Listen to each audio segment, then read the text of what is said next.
A second, I'm sorry.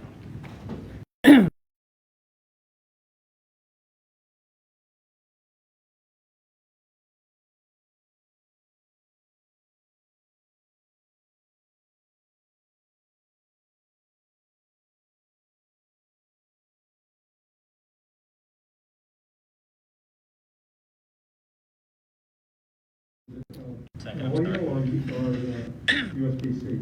It's you.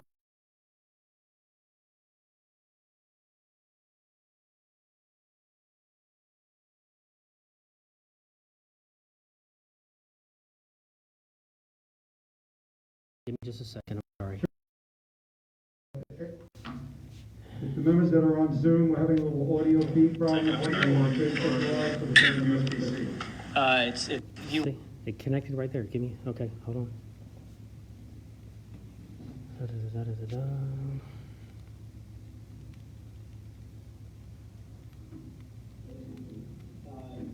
Give me just a second. I'm sorry.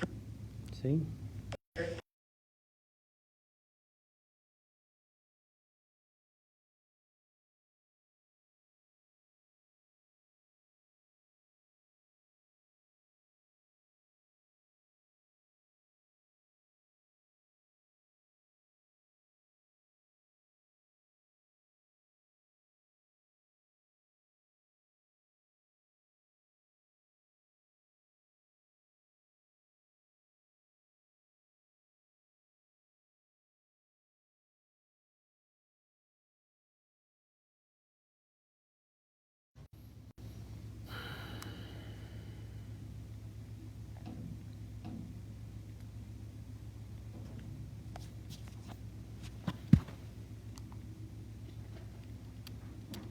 So you're the only one being seen, right? I'm not on yet.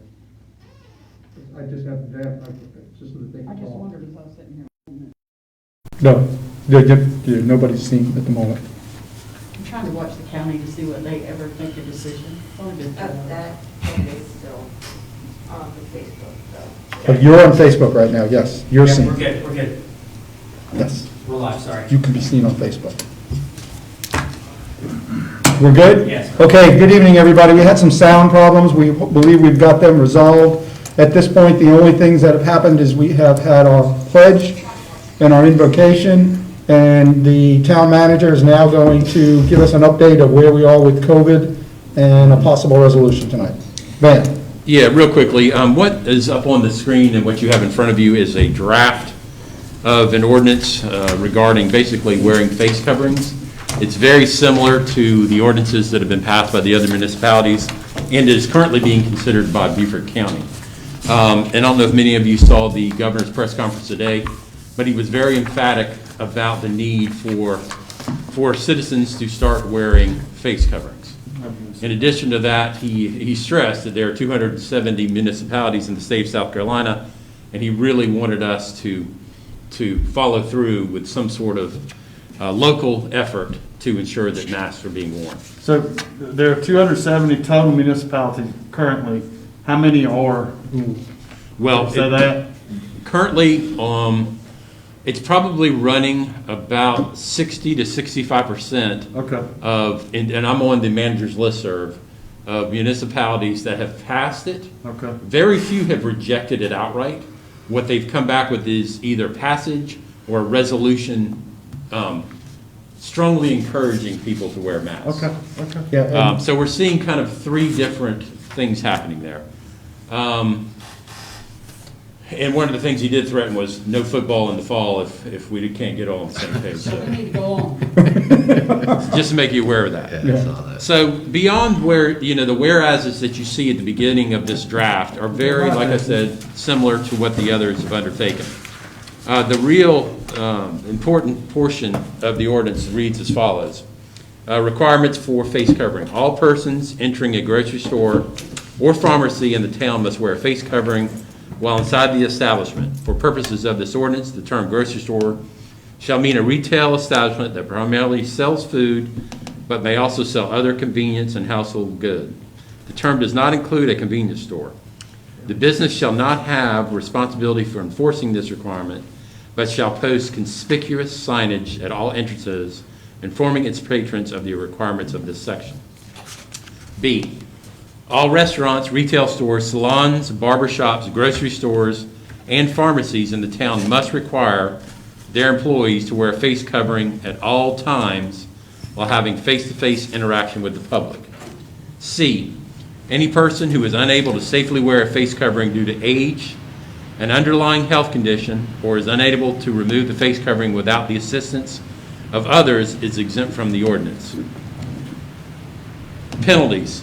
A person who fails to comply with Section 1A or Section 1B of this ordinance shall be guilty of a civil infraction punishable by a fine of not more than $50. Each day of a continuing violation of this ordinance shall be considered a separate and distinct offense.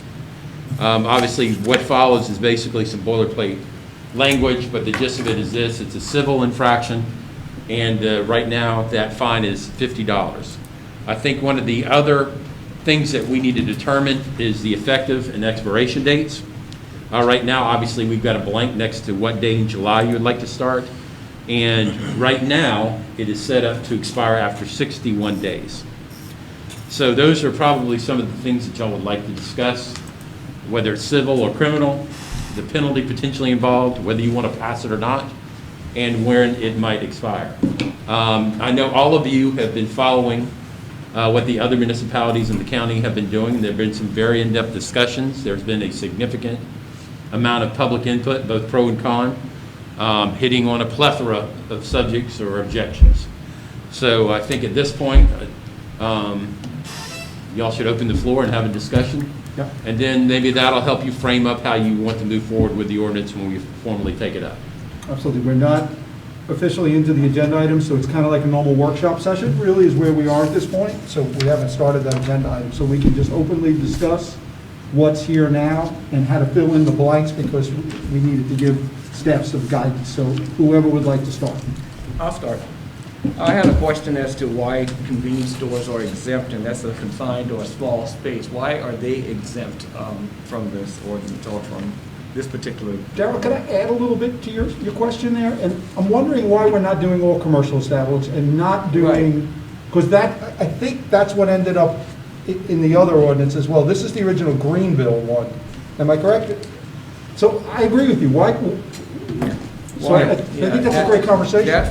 I'm not sure, I'll be honest with you. The city I'm of not sure Beaufort why. came down on all commercial buildings. All commercial. And I agree also, and particularly, I understand, you have those large box stores and so forth, you have more people in those areas, but when you have a smaller confined space such as a convenience store, they're closer on each other.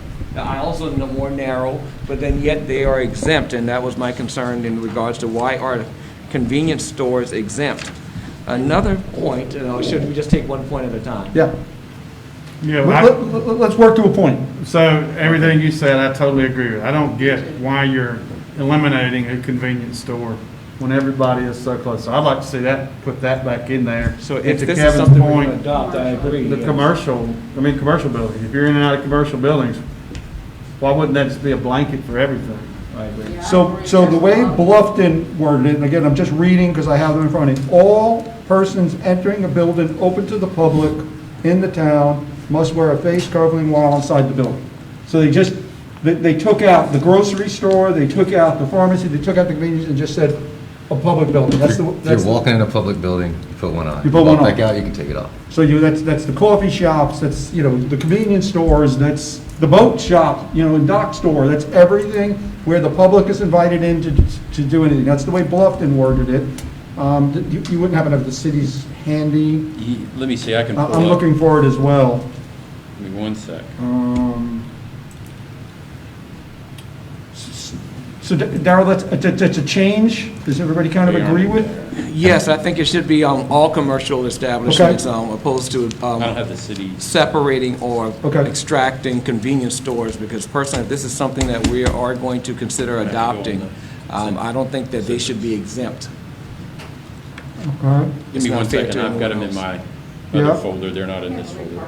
Yeah, just, But if you look at their case numbers, Just Google. that's what I would think. But they're in the medium range right now, I gotta turn on the Wi-Fi. But it could be- Jasper. It could potentially, right? Okay, can Next you bring, one. are you gonna be able to bring up the Word Yeah, I'm document gonna go into my Citrix receiver. and do these edits, so that we know exactly what we're gonna finally maybe? Do you have the Word version at all? Are we ready for the next Well, we point? need it so you can do it in real time. Yeah. Give me a okay. second. If I should be able to pull it up. All right, while we're doing that, we can, Darrell, you had a second point, I believe. Yeah, and on C, of course, it talks about any person unable to safely wear a mask covering due to age or underlying health conditions.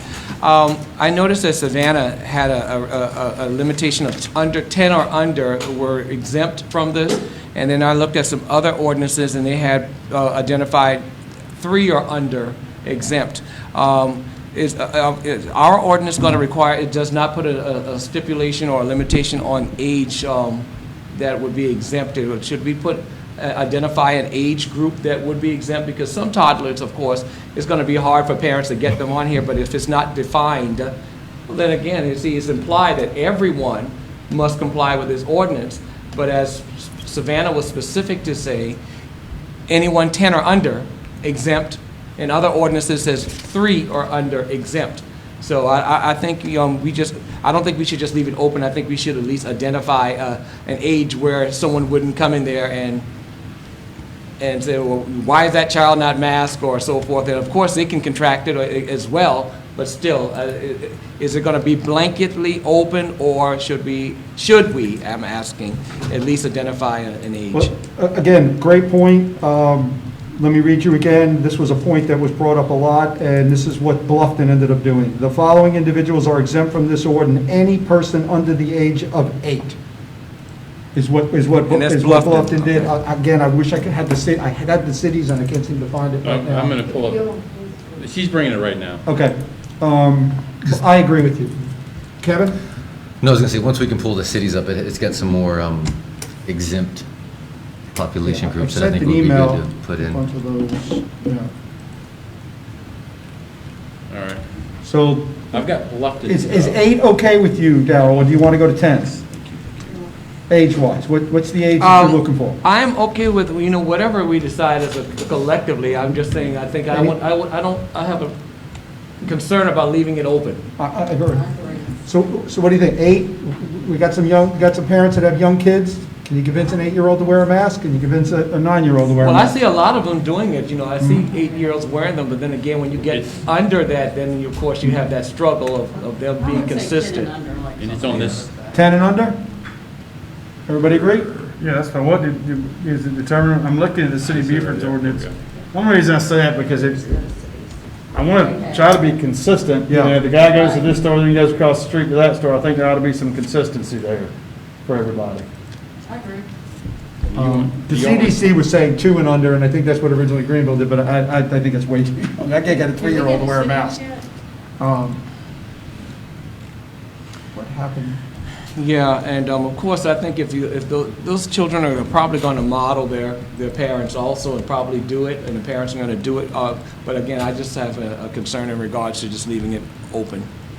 I think those are good points. So let's start with 8, and then we'll adjust as we find some other things that's consistent with Bluffton. And we'll finally get the cities up. I cannot believe, there it is. Yeah.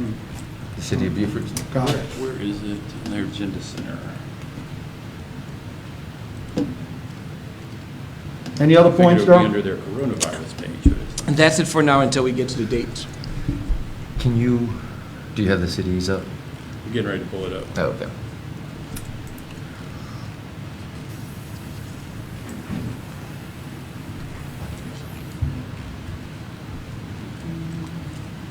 I see that the $50, maybe we're echoing that, so that's fine. One thing they pointed out in here also, and I'm glad that I saw that in here also, that I underlined it. This was a concern, yeah. Businesses shall not have the responsibility for enforcing this requirement, because I've seen some horrific stuff on TV where they got into scuffles and fights, Yeah. where they're trying to physically Where are you force getting that? someone I'm not getting that. to leave the store or put on a mask, and I don't think that they should actually get into any type of confrontation such as that. That's not I their think- job. I think exactly. I think it should be posted.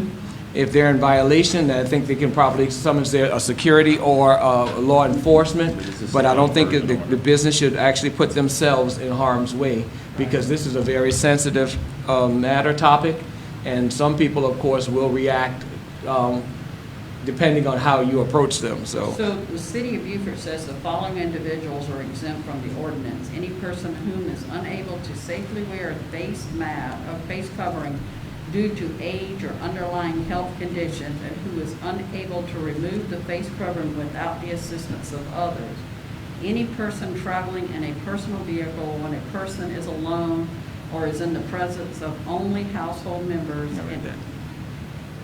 in enclosed space, and people who are actively drinking or eating. The ordinance does not relieve business establishments, restaurants from other social distancing imposed by the governor's execution orders. So it doesn't really give an age.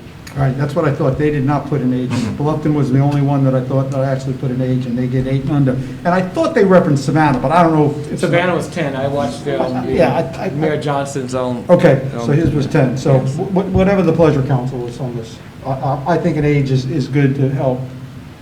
Well, you know, of course, you have Bluffton that borders us on one side and City of Beaufort on the other side. So I guess we could, I have no problem with this being consistent with Yeah. that, so traveling from side 8. to side. 8. Well, that skate park's gonna be killed, ain't it? That's Well, outdoors. that's They don't outdoors. have to do it. It's They do outdoors. Physical activity, exactly, as long Right, as they that's maintain. exactly- That was- Physical activity. As long as they outdoors. maintain, and I want to call it, That was one more exception I did want to bring up that was brought to my attention. When I was at the Y today, I was asked about the CEO was asking me, because that's technically an indoor building, are they going to have to wear masks when people are swimming? Are they going to have to wear masks when people are running on the treadmill? Because it's talks technically about- indoor, it's a pool indoors. Well- That's- But it he talks asked me about- that question, I Swimming, I said, don't see swimming, I say no. No, I told no. him I'd bring it up. but the ordinance does talk about if they're performing some type of physical activity and so forth, such as that. Nature, provided that they are, and we said social distancing, but I said physically distanced. If they're physically distanced, I think that's sufficient, you know. We said social, but everything's not social, but the terminology really should be physically distancing. But is And that's in there, No, it's engage in not. physical activities? It's not. It's not in ours, but I've seen that in several ordinances I read. Is that 8? When they talk about it, when they're performing physical activities such as outdoor sports or activities, provided that they are socially distanced. That's the terminology. And I will say the Y's done a great job. If you go there, they've got, each other machine is canceled off. You can't stand next to each other. They've canceled classes. So, and they're already requiring their employees to wear them. But he was just asking me Kind of difficult how that when would you're go forward. exercising, doing all that, to have to breathe through a mask. And mine is somebody asked about people singing in a bar or a restaurant. We talked about that earlier. It's kind of hard to sing through a mask. Well, you see the governor, everyone else to take it off when they're talking, so you can't expect someone to sing with a mask on, That's exactly. even though they're But it's projecting. not, it needs to be stipulated in the ordinance. yes. Well, back to the YMCA, we all got that email earlier this week from Pamela Freeze. Right. And she did note, she said she had concerns about reopening of the YMCA. Yes, that's something. She received a notice that they're moving into the third phase of their reopening. Does anybody know what the third phase is? It's just to expand the hours. Right now, they're at restricted hours from 5 a.m. to 7. Third phases, they go to 5 to 9. Okay, she says people come from all over the county to work out the Y. Is the health department working with the Y to make sure it is safe? I have no idea. I can't answer that. Yep. And like, DHEC thing, or? I don't know. I don't know. what was the question?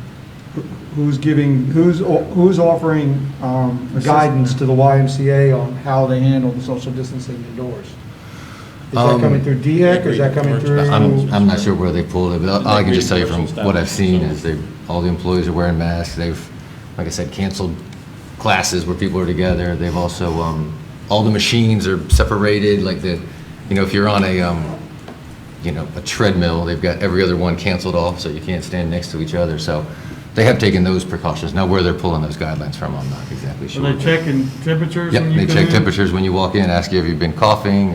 Right. Yeah, but they've checked the temperature every time. For everybody that comes in, and they won't allow any more than, I think, 125 in the building, but yeah, they're checking temperatures.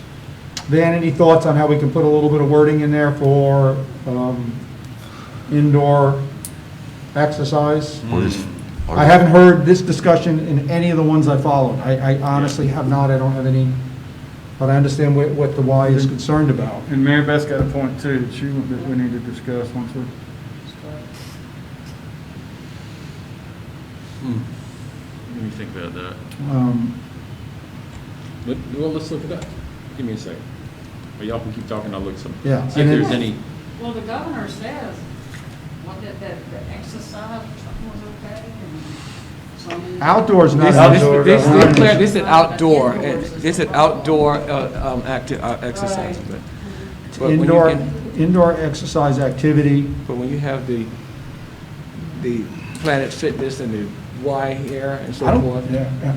To me, just talking out loud, you know, when you're walking in and out, when you're not using the equipment, you should be wearing your mask. Yes. When you're on the treadmill, when you're on the spin bike, when you're Swimming. lifting some weight, doing those Engaging kind of in- things, Yes. Physical exercise. the physical exercise, if you Right. need to, you can relieve yourself from the mask at that time. And then- That's kind of what we're, I think that's what we're talking about, right? So you can say while engaging in physical Right, exercise right. or Entering and activity. exit, you still need to do that, but while engaging in Physical. strenuous Yes, physical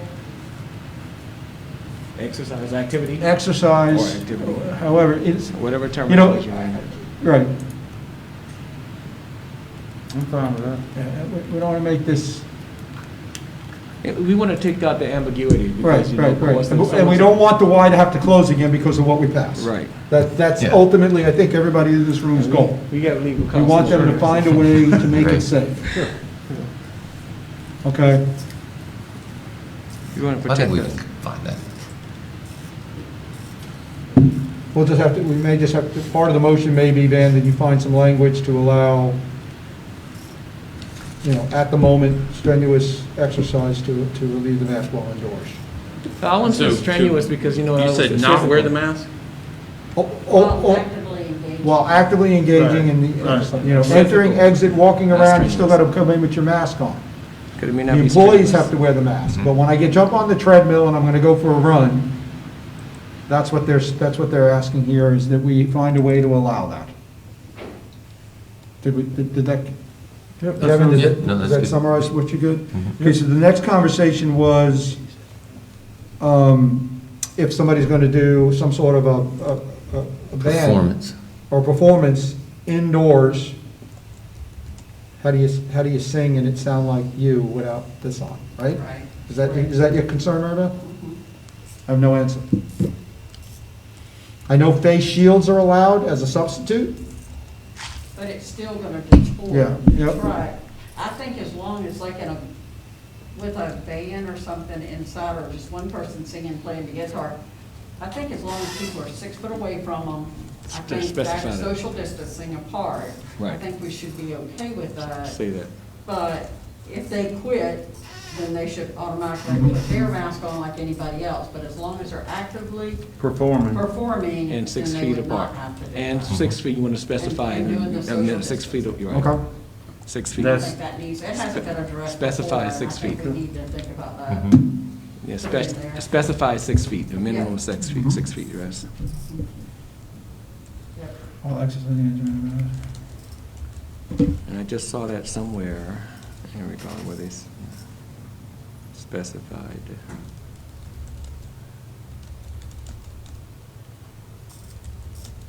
Very good, Van.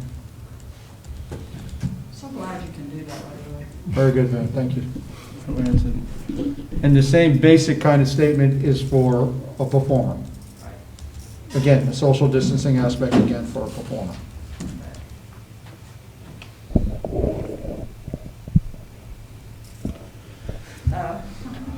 Other, while Van's working through this, other concerns by council? Yeah, I just had I mean, and I think I had a conversation with you this week, or you or somebody. Are there any detrimental effects to wearing, to prolonged use of face masks? So I had heard that, and I did That's a some good one. personal research. And I found that there was obviously some conversation about the carbon monoxide and when you're breathing it in and this. And what I read was that, first of all, your body needs carbon monoxide, and a certain amount needs to be breathed in. And this type, cloth masks, aren't gonna restrict enough to be that. And as we all wear them, and especially if wear glasses, we know we fog our glasses because it's constantly coming in and out in that area. And I see Mary Beth does the same thing I do. You put your glasses over it, it's a little bit better. So I didn't see that. The number one concern is if you're wearing a cloth that I read is you must wash them, okay? If, you know, and I don't want to do it, if I was to grab my mask with my hands right now, I should be washing it afterwards. You're supposed to remove them by using the straps or the ear loops. You should keep your hands off. You should actively wash them. One of the pieces that I read, the CDC site is where I found all of this. They have a lot of great information on how you should wear them, when you should wear them, and how to utilize them on the site. Where you should discard them, particularly if they become moist or wet.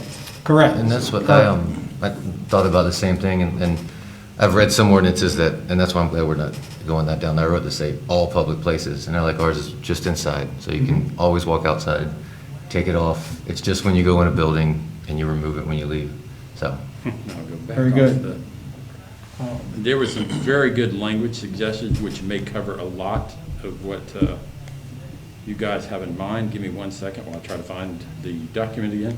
Okay. And then Jerry? another question was, And this is it right here.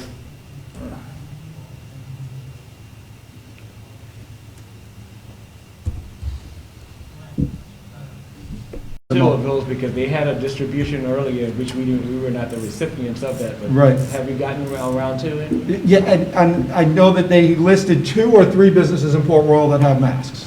And we certainly, and I've asked them to see if we can't find a way to get more involved and have more masks available. I mean, can we give some away at City Hall, hey, or Town Hall, I don't know. But if we're making, I don't know if we won't even go down that hole. Right. And just going back to what you're talking about, in section B of, under penalties, there's some language that has to do with voluntary compliance. We could add that to section A. If you look at, every effort shall be made to bring the business into voluntary compliance with the terms of this ordinance prior to issuance of any citation. You could add that language to A if you wanted to. You could say, basically, be guilty of a civil infraction punishable by a fine of not more than $50, semicolon. However, the language I just read to you, is that something you'd like me to add to that? yeah, I want people to know that we're looking for voluntary, this is educational and voluntary enforcement, and it's truly, yeah. I agree. And also on the topic of penalties, I like the language in the Buford saying that, you know, this is intended to be a voluntary, and also too that there is a warning first. My idea and hope behind this is that it just creates a deterrent, and that at the end of this, we're not writing a bunch of tickets, people heed to it, but I mean, we'll see how that goes. But with that being said, I will say I would also have no problem with just considering the, financial situation of so many people right now due to the COVID-19. I think I'm okay with lowering that $50 to a $25 ticket. I think it still gets the point off. You still got to go pay it. It's still a deterrent. It's still a nuisance. An obligation to protect their neighbors and their family. We're all trying to do the best we can, and unfortunately, we do have to have some guidelines, and this is what this simply is. The COVID-19 is a deadly beast. We have to stop it. We have to do our part, and we're going to rely on the business owners in Port Royal and all of Beaufort County to try to help make sure this happens. And I think people really have to get the grip around the fact that this is a deadly beast. Kevin, are you okay with sticking with the 50? Yeah, absolutely. So just Okay. just a suggestion. I just want, no, it's good. I just want to move on. I think, Under the go- penalties though too, I don't know if we have that language in there yet, but the language from the Beaufort City Ordinance that a business is not required to enforce this. I think it was. It in is. there. Is it in It is there? already Okay. in there. Yeah, it's, Okay. Yeah. It just says they're not required, but they are to hang a conspicuous sign Yeah. showing the Notifying requirements. you. Right, Notifying under you. Business does not have Section 1. responsibility for enforcing. 1A. Cool, perfect. Business shall not, yeah, you got it. And, all right, duration of this ordinance and date, when it goes into effect, are two subjects we have to discuss. I'm gonna jump on that one first. I'll say, I think 30 days is, we can start with 30 because we can always extend it. Correct. It's an emergency ordinance. All it requires is update it before the Yeah. 30 days are over. Yeah. Everybody good with switching it to 30 days Yeah. and updating it as necessary? The Totally 30th agree. day. Yes. The 30th, 30 days after the day it's initiated, It will expire automatically. it will expire, right, if not updated. And then, date it goes into effect, if we choose to move forward with this tonight, I don't see a reason why it can't be midnight tonight. Yeah, the sooner the better. I mean, Sooner the better, right? And I want to just, point of clarification, with the fines and those being civil, just to clarify, those penalties will be collected for the town of Port Royal and will not be a municipal charge for the county. Say that again? If, with those being a civil penalty, those will be collected by The Port town. Royal municipality and will go to the town. Okay, just wanted to double check that. I think 8 a.m. tomorrow morning. 8 AM tomorrow morning? it's fine. That's fine? I don't have trouble. I saw that on somewhere. That's fine? Oh, start a business for some businesses, half hour later for others. It's good with me. Sure.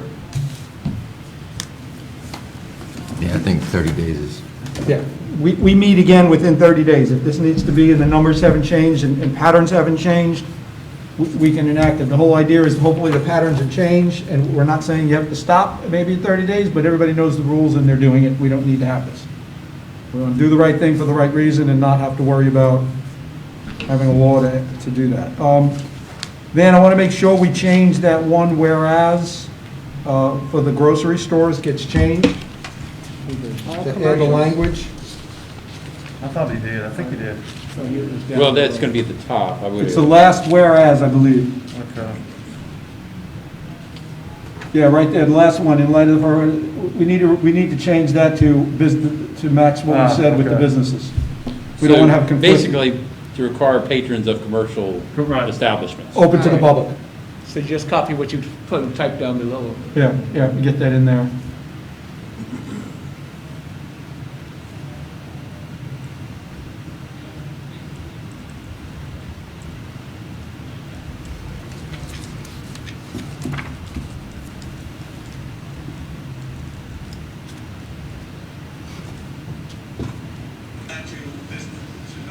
Then it's at all employees of commercial establishments.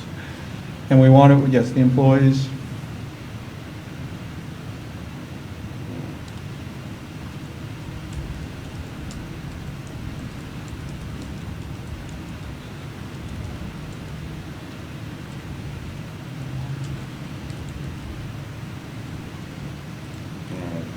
Address it right here.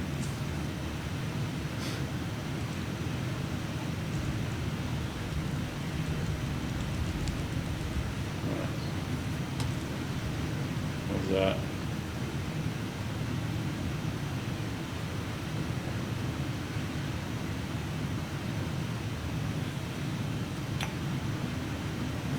Commercial establishments, plural.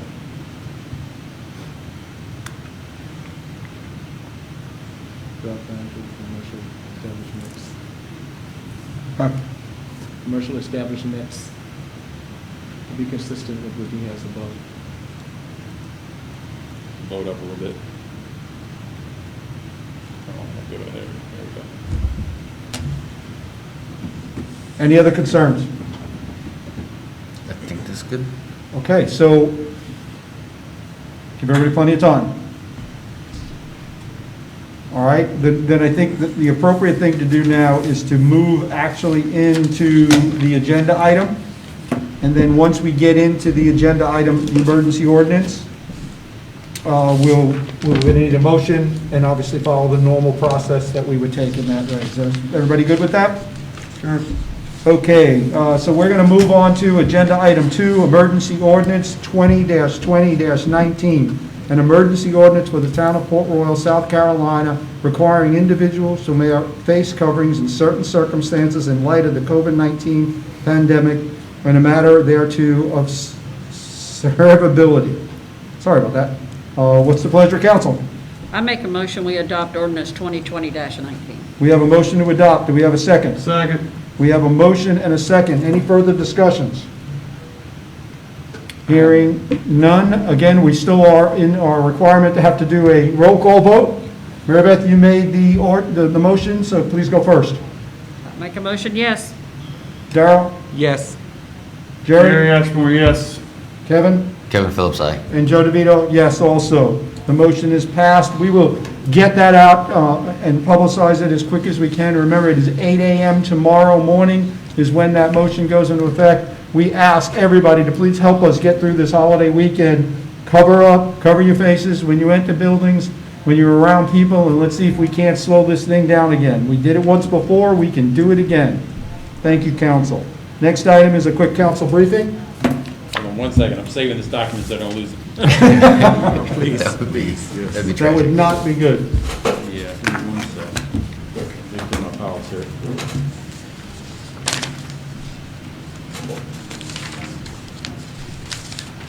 All right. And now that your chief was on, he will have it out to businesses. Thank you, 'cause Chief.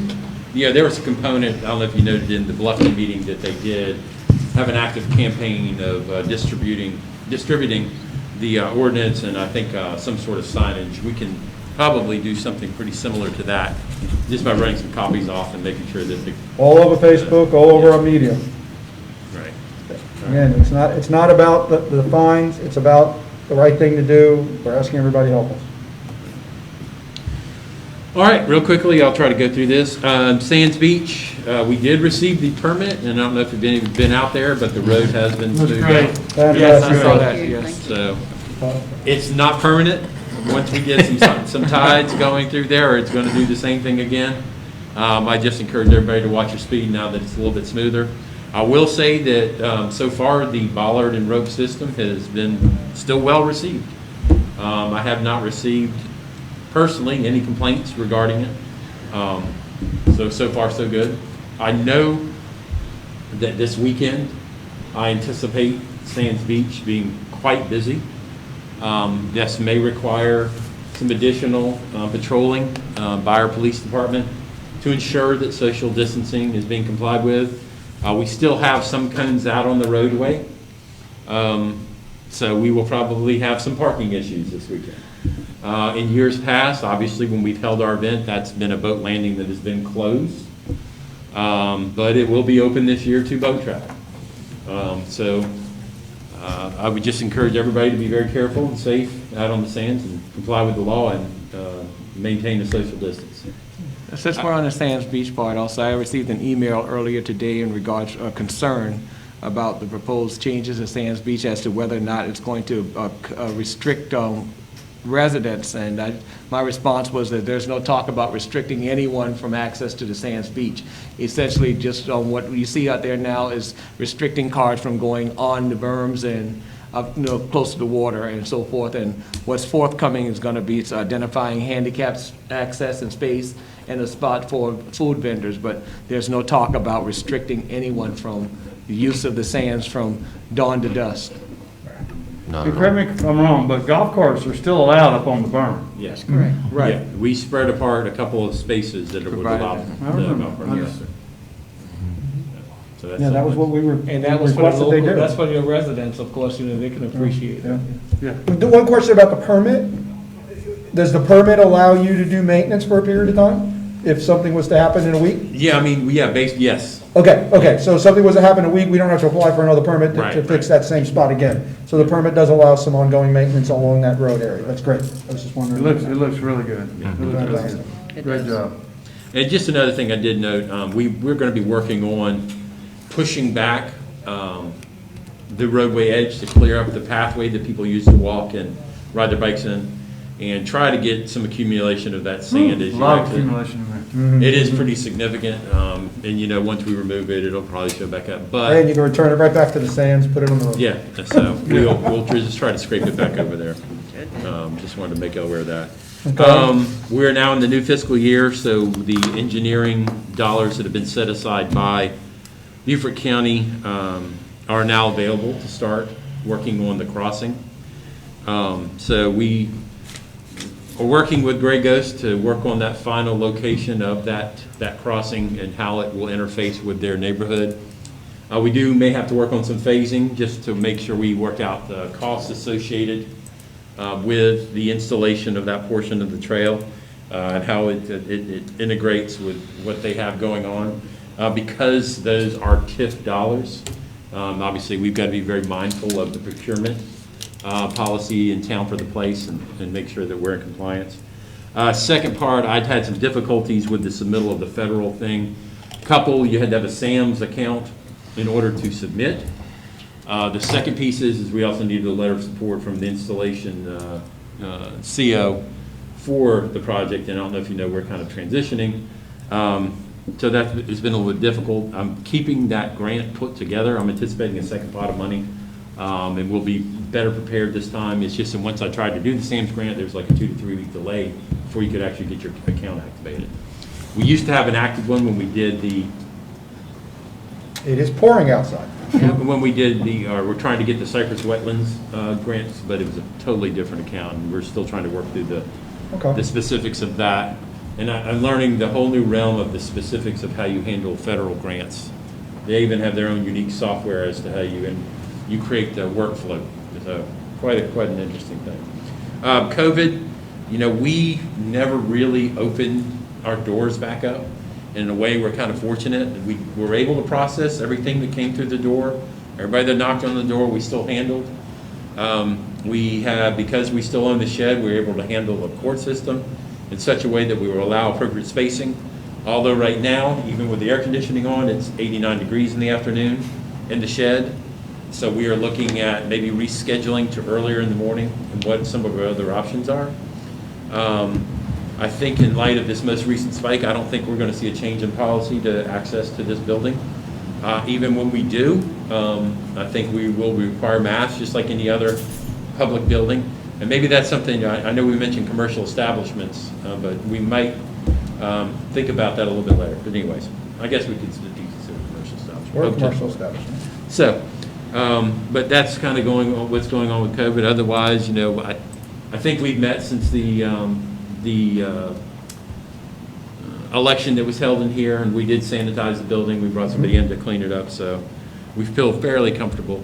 We've still got all of our parks open with the exceptions of the playground equipment, which I think are still covered by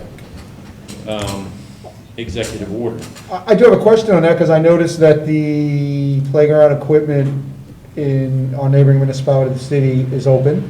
And I was wondering if you couldn't follow up on that, and if we are allowed to open it, we need to go ahead and do so, because I did notice that, and it wasn't in the waterfront, it was one of their other parks. Maybe Pigeon Point. Pigeon Point was open, and I noticed it last Saturday that they removed all the barriers, so.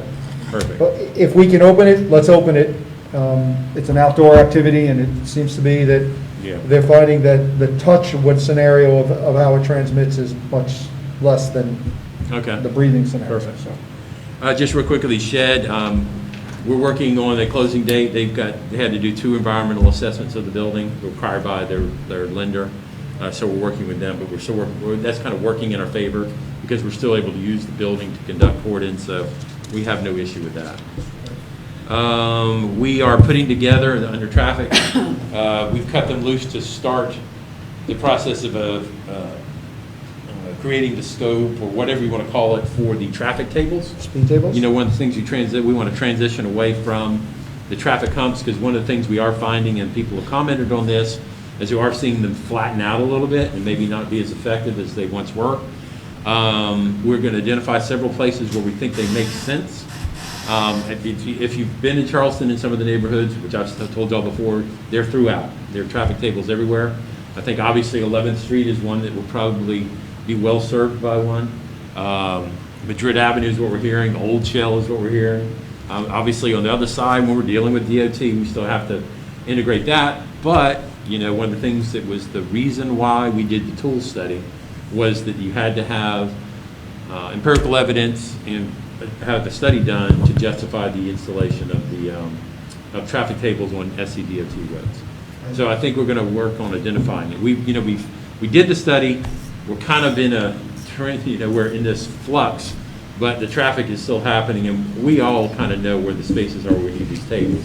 So there's no reason why we can't move forward and go ahead and do the installation. Especially on the roads we own. Yeah. So, and if y'all do hear about specifics, please let me know. All right? Were you able to get with the chief? We had talked about the Old Shell Road and 16th, possibly making that an all-way stop. Yeah, that's something, and another one I want to talk about is also going to take the cooperation of the city potentially, is West Vine and Battery Creek. Yes. Because there is a lot of confusion Yes. there sometimes. You'll see people turn their blinker on. And stop. When they get to the curve, but they Yeah, stop. Darrell and I know that confusion Yes. very well. Yeah. Yes. So I think that's an opportunity for us to work with the city and maybe figure that one out also. But I Coming do out like of, the idea of the other one. Anywhere where you traditionally have a four-way I just stop. go. They're waiting for me. And, people will tell you sometimes at these four-way stops in residential areas, well, these people, they're not stopping. But they are slowing down, which they weren't doing in the past. And then Right. if obviously they do arrive at the same time as another vehicle, they tend to stop. 16th and Richmond is a classic example of one where you see a lot of interaction. Just want to bring up landscape contract. We've been working with the current contractor to address some of the concerns that were raised. We met with him to discuss our specific concerns, pointed out some problems that we thought. He acknowledged that there needed to be significant improvements in some areas and is working on addressing those. Obviously, you saw the pond straw that was recently installed. We pointed out the median beds, which we were not very pleased with. And there's several other things we've asked him to revisit the scope of the contract and identify those things that they are not doing that they should be doing. But he did acknowledge that they needed to do some improvement. there's a timeline that he needs to make these Yeah, improvements exactly, before we yeah. need to get back involved? Okay, Yeah, good. exactly. Good. I just mentioned the tool study to you. I guess at some point, I don't know that we necessarily are going to wait for them to be in the building. I think it's a better idea to wait when we have the public back in here to talk about that, because I think this is something of significant interest to them as well. So I think the further we can put that off in terms of interacting with them face-to-face is probably with social distancing forever, but at least we'd like to get them back on the road. CDBG, I'm still waiting on an answer from Buford Jasper to see if they're willing to partner with us on the local match in some shape or form, whether it's in-kind services or engineering or something. As I mentioned in the briefing, this is their system.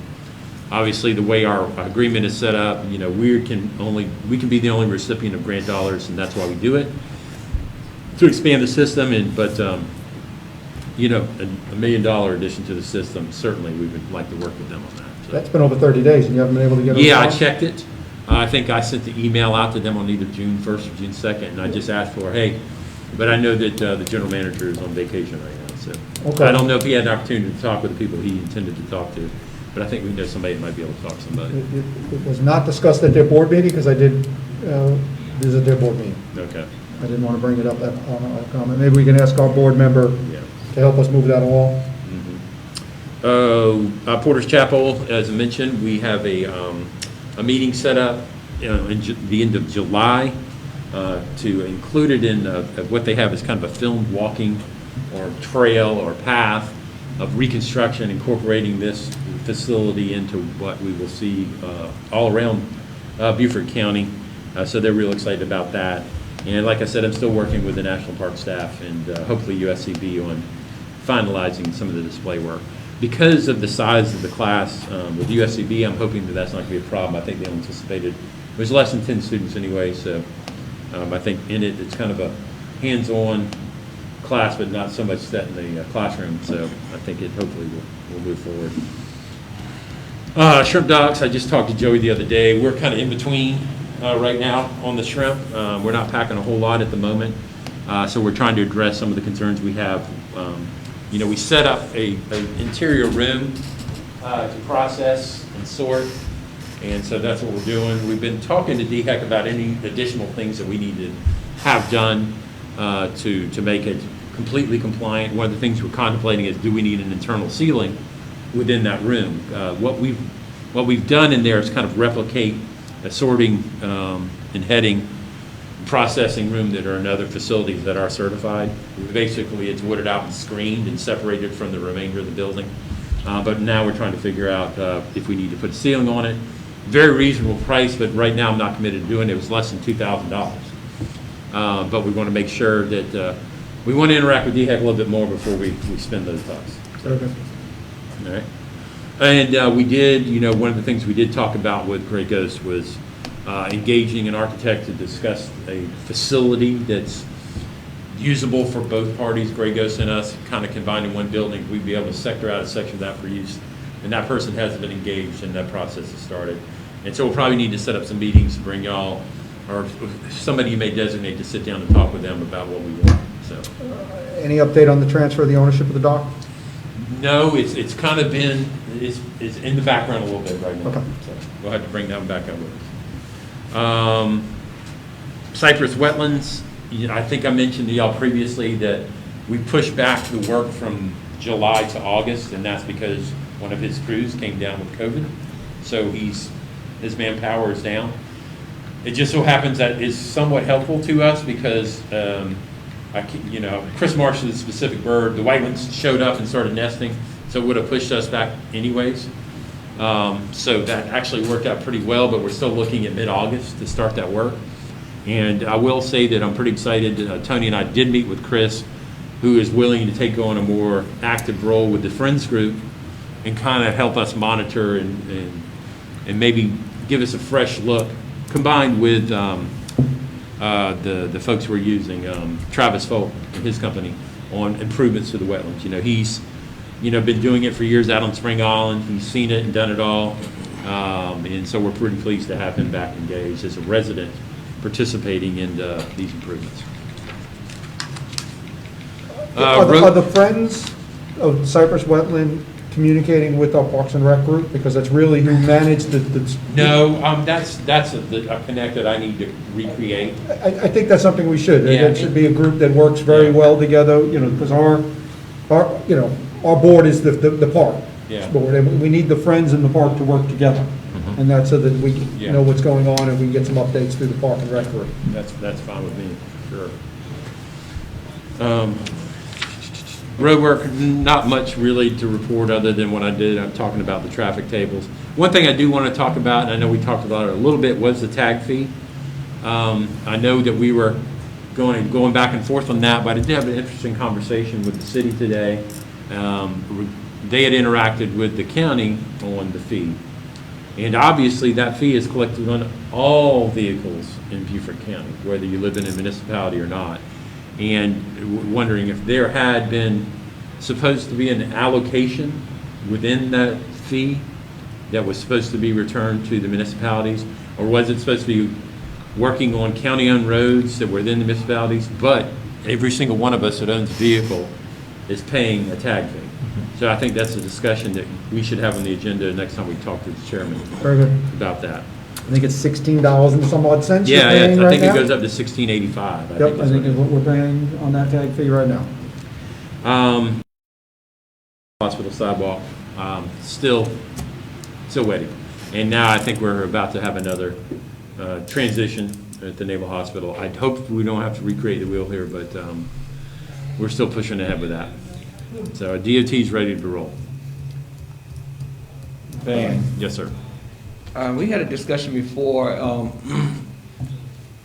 is there any way that DOT can potentially, and I think it's a good place also, stripe a crosswalk from Robinson, Yeah. across to the other side where the sidewalk starts? Yeah, I can talk to the head of maintenance and see if that's something. She's been very responsive. Signage and just Yeah. a striping of pedestrian crossing. Absolutely. Yes, so history, this is going back a long way, Van, you'll remember this. The first 1 cent that got some work done on Rebuilt Road many years ago, that crosswalk was supposed to be in there. And it should have been done, and there was some issues with the county at the time to do that, and I think it's great to bring that back up. There are a lot of people who cross right there every single day. There's no reason why we can't get a crosswalk put Exactly, in there. because they're going to the park Yeah. from Yeah. wherever. Yeah, I think Signage. that's great, because if we go back in history, back to that first project that was done, we can probably find the documents asking for that to be done before. And it was, but that was a county-funded project that was doing that, and we didn't, not the state. Drainage issues, obviously it hadn't rained too much lately, so We're not seeing a whole lot of that. We did do some regrading in the alleyways, and I think I may have mentioned that y'all previously, but that has to happen from time to time just because of vehicles pushing that stuff around. Then the final issue that I have, and then I'll open it up for y'all to ask me any questions. We have been talking about several properties located in the town that we have questions about. Obviously, the first one is where the rescue squadron parks their vehicles. Adjacent to the shed, we do own that lot. We're still working on some accommodations, at least, to discern, how that relationship started, what was the structure. And obviously, as the town manager, my concern is liability. Vehicles parking on town-owned property if something were to happen. What would our liability be? The second is the one, and this came to the forefront when we looked at the Seagull Villa project, the RV park that we were looking at. There was a property adjacent to it that was 5 acres that is wooded along our major commercial corridor, and it's actually owned by Beaufort County. It does have some, correct me if I'm wrong, some deed restrictions, however, much of them have not been complied with, to be quite honest with you.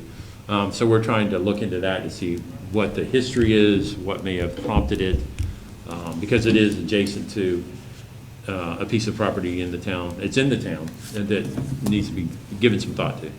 5 acres on a major commercial corridor. So, all right. Is that between the convenience store and Seagull Village? I know it's, Yes. yes. Yes, you're Or absolutely right. contemporary builder? There's an old water well on the site. In your, I didn't put an aerial, when I'll try to add it before next week, that shows you where the property is. I put in the old deed restrictions, but I did not put in the arrow of that. So, interesting document, to say the least. Yes. All right, that's pretty much what I got. I'll answer any questions. Council, questions for them? Yeah. Very good. Nope. Oh, I have a question. Go ahead, Kevin. Just, because I was asked it and didn't have a solid answer for it. Any update on shrimp boats that, last I heard, we put notice on that hadn't been paying rent, that we didn't know who the owners were? Any update on that? Not really. The only update would be that the ones that still pay rent are paying rent. The ones that have been abandoned are still here. We're still in the quandary of, if we were in a traditional marina and they didn't pay rent, you would take the boat. You would be able to go to a magistrate and lien the boat. We've always been concerned that we don't not want to be in the shrimp boat owning business. Not those, not those. Not those. So you've got this thing. We put them on notice. We're hoping that when, one of the things that prompted our discussion of the revamp and renovation of that dock was that we would need to move those boats. They're going to have to move. Now, with everything that's going on the last few months, we just kind of put everything in a holding pattern. Right, and so we transfer ownership, we're not spending any money Yeah, on that was the other revamp piece of it. and revitalizing the dock. And I think Lawrence and David were close on resolving what their concerns were. Because, and we've discussed this as well, there's a permit that's out there that would include the reconstruction of the dock, the backwards F that we've talked about, and how what would the ownership question be on the renovated or replaced dock? And how does that impact the dock that is currently being operated? So we all know that the right-hand side needs significant work. So, yeah, we've got to resolve the ownership question, which we're doing then. Because the reality is it's expensive to move or get rid of those boats. We've done several. There was a group that was, fundraising to repair or remove those boats, and I'm not sure where they stand right now. There were some funds raised, but I'm not sure what happened to them. So that's kind of where we are. Yeah, I was just asking, like I said, anybody that's paying rent, I think is great, but yeah, I was just asked about the boats that are still derelict. And honestly, some of them that paying rent, I don't anticipate ever shrimping. Yeah. I mean, they're just. But they're paying rent. If they're paying to be there, Paying yeah. rent. Okay. Any other questions? Okay, the next item is the review of the agenda for the July 8th meeting. We all should have that in front of us. Any concerns, questions? Where did it?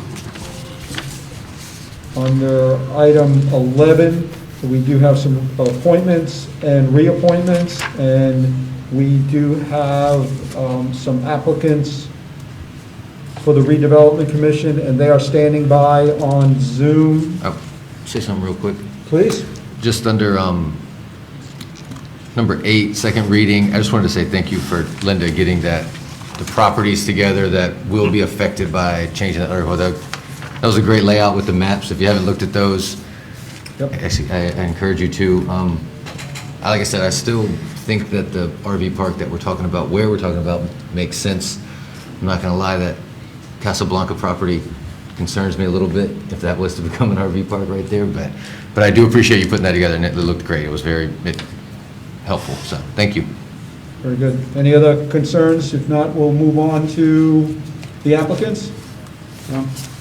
Okay, so this is kind of a little bit, I guess, of a new procedure, certainly since I've been on council, which is we have multiple applicants. Brooke, we have 1, 2, 3, 4, we have 5 applicants for the redevelopment commission, and we're going to let them speak to us for a couple of minutes, kind of tell us why they want to be part of the redevelopment commission and what it is that they can bring to the redevelopment commission and bring to the town. Do we want to set a time limit on each one, or we just go till we're done? What was that there? 3 minutes each. 3 minutes? We'll give the applicants 3 minutes if they would like to speak. We're getting better with our Zooms. Look at that picture. We've got him up there, yes, what a great picture. Looking sharp. Let's scare that guy away. So we'll really scare you away. The host is not allowing me to turn on the video. Sean? Yeah, I'm getting on this end as well. Maybe they could just speak. Okay, that's fine. I'm going to take them in the order that I see them up there, starting in the upper right-hand corner. So Roger would be first. Is that okay with everybody, the way they're on the screen here? I mean, they choose something. So, Roger, can you hear me? Can. Go ahead and talk again. I want to make sure everybody can hear you. Go ahead, say something. Yeah, this is Roger Poole. Very good. Council, can everybody hear him? Yes. Yes, sir. Yes, sir. Go ahead, Roger. Am I on Facebook Live? Your voice is. Okay. I didn't realize I was going to be on Facebook Live today, but I'm Roger Poulin. I've lived in Port Royal about 11 years now. I've been in the construction industry for about 35 years. 30 of that being in a management position for site development. Currently, I manage a site development company in the Savannah area called Eagle Excavation Atlantic, and we've got about 45 employees. I'm not sure what I can bring to the table other than the experience I've gained over the years. I've got a bachelor degree in geography from the University of Buffalo. Lived in Atlanta for 30 plus years, and now I've made my home and raised my family here in Port Royal, and just want to be part of the community and do anything I can to help with Port Royal. I love Port Royal and just want to make it a better place. Very good. We appreciate that. Council, have any questions for Roger? What best qualifies you for this position? Jerry asked, what do you think best qualifies you for the redevelopment commission? Repeat that one. I think my 30 years in site development, 35 years in site development qualifies me to, to be honest, I'm not exactly sure what the committee does 100%, but anything that has to do with development, there's nothing I couldn't handle. Right now I've managed projects from $2,000 project to $15 million projects. So I don't see anything I couldn't handle when it came to helping somebody with decisions on development. Very good. Anybody else from council have any questions?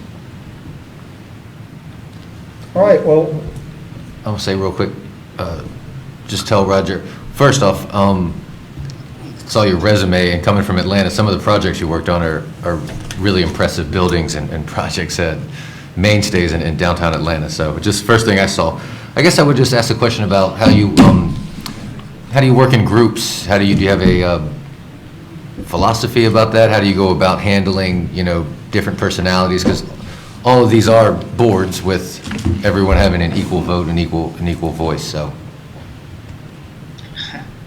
Well, that'll be kind of new, working with a board where you've got, rules. Everything I've done has pretty much been pretty laid back. I've always worked with groups, estimating teams, management teams. Currently, I've got 45 employees working for me. I think I could handle pretty much, I know I'll work well in groups, otherwise I wouldn't be where I'm at now. I don't want to toot my own horn, but, and come off sounding, I don't know, I think I can do it. I know I can do it. very good. I can work with anybody. Okay, thank you. Thank you. Thank you. All right, well, we appreciate that. If nobody else has any questions, we'll move on to Rand Ward. Rand, are you there? Can you hear me? We can hear you. Everybody hear? Yes. Yes, sir. Go ahead, Rand. Okay, I have a master's degree from Pepperdine University. I spent 20 years in the military. While in the military, I was in charge of a 30-person team to move to intelligence headquarters from Stuttgart to England. I had to interface with people and make things happen. As I understand, this is not really a building job. This is to want people to come here and build. They want to expand our view and attract people that we want to attract. Also have about 6 or 7 years in property appraisal, both for Sumter County and Beaufort County. And I've also had a tri-state corporation of my own, which we built houses, we rented houses, we sold property. I still own property in a couple of states, but I'm back down out of that. So I'm not looking to, I don't have any motive for doing this other than I want to be part of expanding this growth that we're about to have, but at the same time tempering it so that we don't lose our atmosphere here in Port Royal, we don't lose our small town residents. And so it's important to me that I get involved so that I don't have to just accept what happened. I can maybe be a part of developing the town in such a way that it doesn't get out of control, like Mount Pleasant, for example. So, yeah, I've got nothing of a financial nature to gain. It's just purely trying to maintain the town and the atmosphere. Thank you. Questions? Same question, what makes you the best candidate for this job? Same question from Jerry, Councilman Ashmore, is what do you think makes you the best candidate for this commission? Well, over the years I have had numerous jobs. I'm not physically in the direct building, but I am communicating with people. I am organizing and I'm presenting plans to help draw people into different sites. I took over a Boy Scout camp in the Sumter area and completely redid it. Had to solicit money, but at the same time get people on board. So I have an ability to track people and to talk to people and to make things happen. I'm also a very creative person, if I might pat myself on the back. I think that I can bring to the group maybe some new perspectives because I have a really good ability to think outside the box, but keep the box so that it is in line with the goals that we're trying to achieve. How long have you been a resident of Port Royal? Darrell, Councilman Owens has asked how long you've been a resident of Port Royal? I moved to Port Royal. I've been in the Beaufort area since 2002. I actually moved to Port Royal in 2003. So, 17 years. Very good. I don't know which months, I don't know the months. That's okay. And I'm sure that, Kevin, you want to ask the same question? How do you work with boards and commissions? Yeah. So we've got the same question again. How do you work with boards and commissions, and have you been in any others, I assume is what you're looking for? I've not been involved with county politics anywhere, but I have been involved with international, site developments. I've been involved with county appraisals and therefore dealing with land and different things. But this is my first step in the community of being on a county a city council commission. But that's not always bad because I've got no faults to bring. I've got nothing to hide. It's just a pure desire to make things good. Very good. Any other questions? Not for me. Well, thank you very much Thank you. for being willing to sit on one of our boards, as everybody in this group to sit on the boards, and we'll be in touch we'll be in touch. The next person, Vaughn, how do you pronounce your last name? I'm sorry.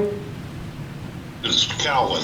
Cowan. Okay. I knew I was going to butcher it, so I figured I might as well just ask.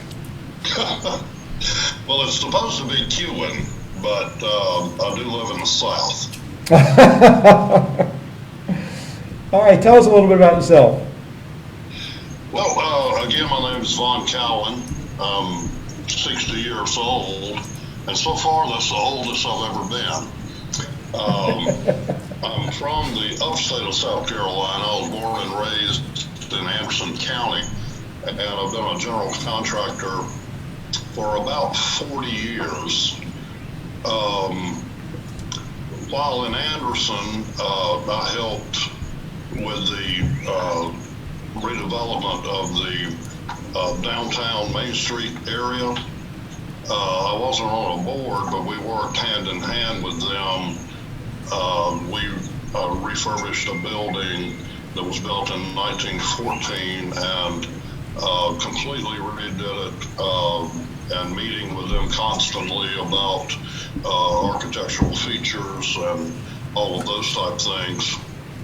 And I came to Beaufort in the mid-90s and bought property on Harbor and Fripp and started developing, building vinyl lot, design the house, build it, more of a speculative type situation.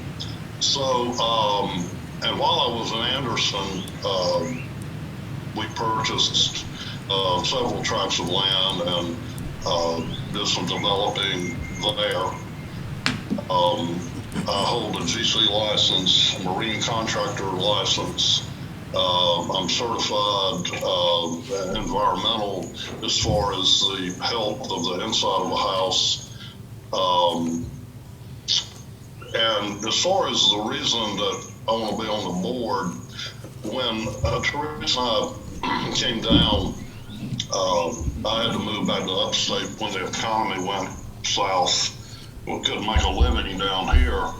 So we moved back here about 5 years ago, and I bought a lot on Harbor because that's where I thought I wanted to settle. And anyway, we've lived in several different locations, Old Point, Habersham, and we kept coming back to Port Royal. And every evening, when we'd get finished with our work for the day, we'd ride every street in Port Royal looking for something to buy. And we kept seeing this little house on 11th Street, and for some reason it just kept calling my name. I can't figure it out, but didn't even have a kitchen in it, and we bought it, we moved in, remodeled it while we lived here. Every night when I get ready to go to bed, I would have to take the plastic off the mattress. And we just absolutely, riding through it, the diversity of all the different people, the neighborhood feel, it just called out to us, and we wanted to be here. So as part of that, you know, the thing about Port Royal is change is coming.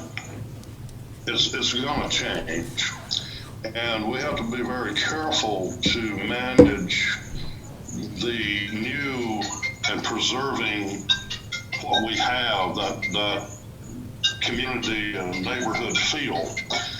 And the thing I've found out about change is if you don't change with it, it will run over you. So I'd like to be part of that process. And any way I can help, that's why I want to be there. Thank you. Thank you. I think he answered your Yes, question. sir. Well, He sure did. Gerald, you got your question on how long he's been in the area? I know he's come to Beaufort County, but how long has he been in Port Royal? When did you end up moving into the 11th Street, I believe you said? Oh, I've been here 5 years. 5 years, thank you. Yes. Any, if you could tell us about other work that he's done on any other town boards or committees? Did you hear that? The question is, any other No, boards? it was muffled. I did not hear that. Have you ever served on any other boards or commissions? I've served on, I served on a church board for 8.5 years, and for 5 years of that, I was vice chair, and for 6 months, I had the chair. We lost our pastor, and so I had to, bring in speakers and help with the transition with the new pastor. That's really the only board that I've served on. I believe you assisted us with the If you can task force. survive a On church the beach. board, you can survive anything. Yes, sir. Were you involved in the Parks and Rec Beach Revitalization Task Force? Sands Beach. The Sands Beach, did you help out with the Parks and Recs Committee on the Sands Beach work? I did, but that was, a task force. I did. I actually, working with Greg and several others, we, designed like that rope and post situation that's down there right now. Helped design that. I actually came up with the idea of building some type of pavilion type thing down there for people to picnic in and have different events. So yes, I was on that. That's right. Thank you. That's it. Any other questions from council? Vaughn, thank you very much. Thank you. Thank you. Yes, sir. Thank you, All Bill. right, the next person on the list, Mayor Decker. Hey, how is everybody? Good, how are you? Hey, man. Very well, thank you. Everybody can hear you, Mayor, go ahead. Okay, thanks. I'm assuming that you all have a copy of my resume. Am I correct? Yes, we do. Okay, Well, so just very briefly, I've been a resident here with my husband for over 21 years, and we actually own 3 businesses, and we also own rental properties, by the way, so I guess that's hitting on all those cylinders. We own, at least according to the 2020 TripAdvisor ranking, the #1 attraction in Port Royal, which you all may know is our fishing and boating company. I bring a wealth of marketing and business experience to any board or committee. I was a former branding and logo executive with a luxury hotel company. And I've spoken often about how the town could and should build its brand, if you will. I also own a consulting company that specializes in business development, project management, and client relations. As far as my education, I have a bachelor's degree in criminal justice and law enforcement science. I have a certification with the Army Corps of Engineers, OSHA, and ECATS, and I'm a government contractor as well. What I've done in preparation to really feel really up to speed about the Redevelopment Commission, aside from obviously being really familiar with the mission statement of the Redevelopment Commission, is I've done research on the types of businesses that are least affected by COVID and have the least amount of financial risk, so they would be more likely to come to our area. And a couple of those are, in my research, are finance and insurance, professional services, and real estate, rental, and leasing. So those would be a really good focus for the Redevelopment Commission. also, in terms of how to build and create and nurture business and how to encourage companies to come to our area. That's really, I think, where I have a real wealth of expertise, formerly working for a Fortune 50 company and traveling nationally and internationally. That's kind of my jam, if you will, is working with potential clients and closing the deal, and then presenting that as part of our commission to council so that they can close the deal. So that's an overview of what I believe I bring to this particular board and why I think I'm most well suited for it. Thank you. She answered. Very good. Darrell got your question answered in there. You got that right? And Kevin, question? Just about groups and committees she's been involved in with the town. Groups? I know she's very active. Right, again, the question goes to what groups, committees, or boards you've been involved with at the town, or even outside the town? Well, of course, I sat on many boards in my career. I actually, very first board that I did was actually when I was in college. I had the most successful lecture series in the history of my university. To this day, the attendance records have not been matched. So when I am involved with a collaborative group, just like our businesses, I give it 100% because that's my goal, is to make it the most successful. And I think in terms of the redevelopment commission, very frankly, I've gone through all of the agendas for the last 2 years to really be caught up to speed on what the commission has done to date, so that I can essentially hit the ground running. I know what's been done and then where it should go as a group from this point moving forward. Very good. Council, any other questions? Mayor, thank you very much. Thank you. Thank you, And, Mayor. Thanks. I'm sorry, we had a fifth applicant. Cindy's not on. Cindy Thomas. Has she withdrawn? I have never heard anything. Okay, so we've got Did we reach out to her and we made an She attempt? received it. Okay. Okay, very good. All right, well, again, everybody, the four applicants that have spoken tonight, we thank you so much for being willing and wanting to and sit on one of the town's boards and commissions. The council will deliberate over this, and at next week's council meeting, under item 11, we will nominate somebody and sit them on that board. Thank you again for doing this and for being the first to do it in our new procedure on interviewing our board and commission members. Thank you, everyone. Thank you. I'm going to go ahead and mute my mic again, just so the noise, but you're welcome to stay and spend the rest of the time with this meeting, okay?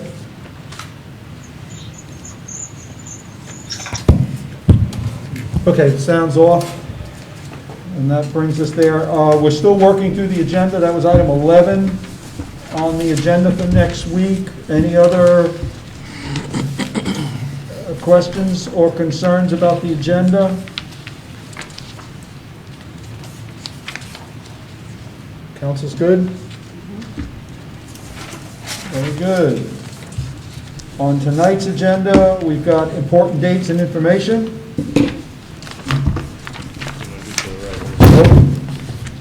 Can we maybe change the screen and get them up? I really don't want to see that picture all night long. Just keeps getting bigger. Just getting bigger and It bigger. keeps getting bigger. So important dates and information, Monday, July 6th, 5:30, we have the ZBOA meeting. Wednesday, July 8th, 6:30, we have a public hearing. Wednesday, July 8th, immediately following the public hearing, we have a regular council meeting. Dan, Red Cross blood drive, I had sent that. Sorry, Red Cross blood drive? What was the date on that? Let's see, I can look it up real quick. All right, we're going to look up, there's a new, I received some information that the Red Cross was having an emergency blood drive, and they had resecured someplace again in Port Royal. Council on Aging? Council on Aging, and what is the date? I guess they're a little shy on blood. Someone just did one at Ballot. I saw one on Paris Gateway at one of the churches. I did too. I think it was the Red Cross van was there. I saw it. And one blood, I think, was at Ballot. Okay. This last week. Okay. I did see it. And Red Cross was at the Mormon Church on the right-hand side going out. That's right. But you need to reach out to One Blood and see if we can get there, whenever they're doing one at Fort Royal, let us know also. Yeah, absolutely. July 15th. So it'll be after next week's meeting. We'll remind everybody again, but it is July 15th at the Council of Aging. You can go onto the Red Cross and sign up. They do require you to sign up. 12 o'clock. 12 to 4, I think is what they do. 12 to 5. 12 to 5. Another hour. They do it. Anything else? Just a reminder, I will not be here physically next week, but we'll Zoom in from a location, and Sean, you'll set me up on Zoom. Very good. We'll turn the monitor around. We'll let your picture be out there. I We'll don't know cover about you. all that. We'll cover you. So we'll have the virtual head. What was the show? Max Hedrick? Showing our age right there. Right. Are there any, we don't have it on the agenda, do we have any comments from the public that we need to bring up? Comments from council? I just want to say something really quick. We just had a Port Royal friend, Aaron Arndt, recently just passed away. He was a great guy. If y'all ever knew him, saw him at fish camp, he was always in a good mood, always making people around him happy. And so I just bring that up. It just happened, and so just kind of keep his family and friends in your thoughts and prayers right now. Thank you. Thank you. Okay, we have an executive session that we need to go into now, so we're going to break off and go into an executive session. I do need a motion, Make a please. motion to move into executive session to discuss town manager evaluation. Second. We have a motion and a second. All in favor? Aye.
Talk tomorrow morning. That's right. Good. Welcome back, everybody, to our July 1st special meeting. We are coming out of executive session. No actions will be taken, and no actions were taken in the executive session. Any final comments from council? None. Hearing none, we thank everybody if you stayed to the end and watching this. And remember, during this holiday weekend, please stay safe, social distance, cover up when you're around people. Wash hands. Wash your hands. Wash Yes. your hands. Wash your hands. Wash your hands, yes. Enjoy yourself. Be safe. Thank you. We have a motion to adjourn. Motion to moved. adjourn. Agenda's complete. No second necessary. Thank you and good night. Good night, everyone.